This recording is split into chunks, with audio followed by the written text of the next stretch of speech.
പടിയിലാണ് ഉള്ളത്. ഇവിടെ മാനവേദൻ സ്കൂളിന് സമീപം വെള്ളം കയറിക്കിടക്കുന്ന മേഖലകളിലൂടെയാണ് യാത്ര ചെയ്തുകൊണ്ടിരിക്കുന്നത്. ആളുകളെ രക്ഷിക്കുന്നതിനായുള്ള രക്ഷാ ഉദ്യോഗസ്ഥരുടെ കൂടെ നമ്മൾ യാത്ര ചെയ്തുകൊണ്ടിരിക്കുകയാണ്. ഇവിടെ ദൃശ്യങ്ങളിൽ കാണുന്നത് പോലെ തന്നെ ഒരു നില വീടുകളെല്ലാം തന്നെ ഏറെക്കുറെ പൂർണ്ണമായും മൂടിയിരിക്കുന്നു.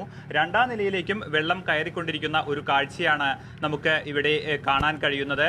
ഇന്നലെ രാത്രിയോടുകൂടിയാണ് ഇവിടെ വെള്ളം കയറിയത്. അതുകൊണ്ട് തന്നെ നിലമ്പൂർ പട്ടണത്തിലുള്ള വ്യാപാരികൾക്കൊന്നും തന്നെ അവരുടെ വിലപ്പെട്ട സാധനങ്ങൾ പോലും മാറ്റാൻ കഴിഞ്ഞില്ല. കോടിക്കണക്കിന് രൂപയുടെ നഷ്ടമാണ് നിലമ്പൂർ മേഖലയിൽ മാത്രം വ്യാപാരികൾക്ക് ഉണ്ടായിരിക്കുന്നത്.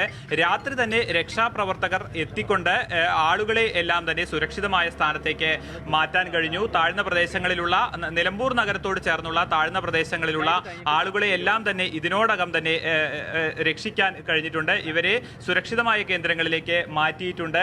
ഇപ്പോൾ കൂടുതൽ ആളുകൾ ഈ മേഖലയിൽ കുടുങ്ങിക്കിടപ്പുണ്ടോ എന്നറിയുന്നതിനായി രക്ഷാ ബോട്ടുകൾ സഞ്ചരിച്ചു കൊണ്ടിരിക്കുകയാണ്. അത്തരത്തിലുള്ള ഒരു ബോട്ടിലാണ് ഞാനുള്ളത്. ഇതിന് സമാനമായ സാഹചര്യം തന്നെയാണ് നിലമ്പൂരിലെ മറ്റു മേഖലകളിലും ഉള്ളത്. ആദിവാസി മേഖലകളിൽ ഉൾപ്പെടെ പല കോളനികളും ഒറ്റപ്പെട്ട അവസ്ഥയിലാണുള്ളത്. അവിടേക്കെല്ലാം തന്നെ രക്ഷാപ്രവർത്തകർ എത്തിയിട്ടുണ്ട്.